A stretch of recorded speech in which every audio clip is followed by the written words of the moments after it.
తన పిల్లలకాయన మేలు చేయకుండునా, తన పిల్లలకాయన మేలు చేయకుండునా.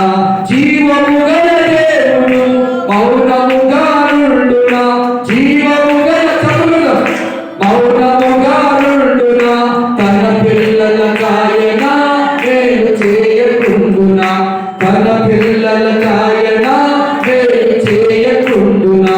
నిజముగా మొరపెట్టినా దేవుడాలకించకుండునా, సహనముతో కనిపెట్టినా సమాధానమీయకుండునా. ఎప్పుడో మనం చేసిన మనవలని కూడా దేవుడు ఆలకించున్నాడు. రెండు చేతులు పైకెత్తి దేవుడికి స్తోత్రం చెప్పుదాం. స్తోత్రం స్తోత్రం స్తోత్రం స్తోత్రం స్తోత్రం. ఎందుకంటే నిజముగా నీవు మొదలు పెడితే దేవుడు ఆలకిస్తాడు. సహనంతో నువ్వు కనిపెడితే ఆయన సమాధానం ఇస్తాడు. అందుకోసమే ప్రతి బుధవారం ఇలా జరుగుతున్న ఉపవాస ప్రార్థనలు మన సంఘం అభివృద్ధి కోసం ఈ జబ్బువారం కోటవాడ గ్రామ ప్రజలు మారాలి, పురుషులు మారాలి, యవనస్తులు మారాలి. చాలా మంది ఇంకా లోకంలో ఉన్నారు, పాపంలో ఉన్నారు. చాలా మంది ఇంకా వ్యసనాలకు బానిసలయ్యారు. భక్తి లేదు, భక్తి లేదు. వాళ్ళందరి కోసం మనం నిజంగా మొదలుపెట్టాలి, సహనంతో మొదలుపెట్టాలి, కనిపెట్టి ప్రార్థన చేయాలి.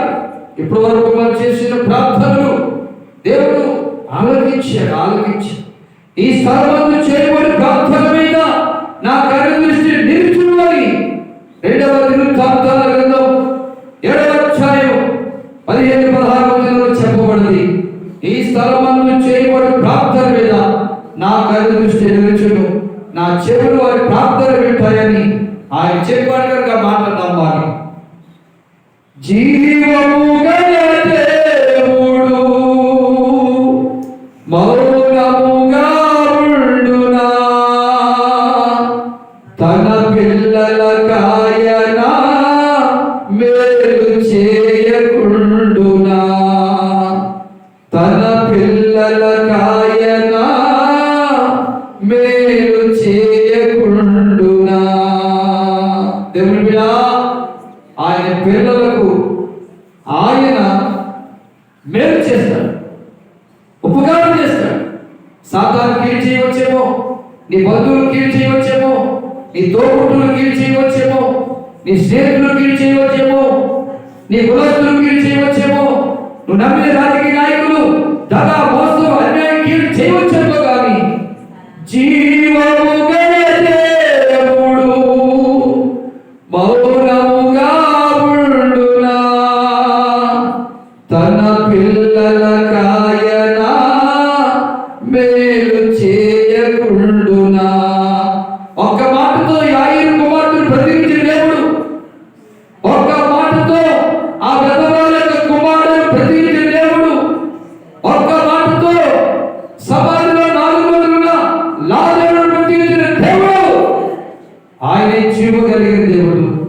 తన పిల్లలకాయన మేలు చేయకుండునా. ఎప్పటి వరకు మనం చేసిన మనవలన్నీ కూడా దేవుడు ఆలకించున్నాడు. 2 చేతుల పైకెత్తి దేవుడికి స్తోత్రం చెప్పుదాం. స్తోత్రం స్తోత్రం స్తోత్రం స్తోత్రం స్తోత్రం స్తోత్రం స్తోత్రం స్తోత్రం స్తోత్రం స్తోత్రం స్తోత్రం స్తోత్రం. హల్లెలూయా. మరొక అంశాన్ని బట్టి దేవుడు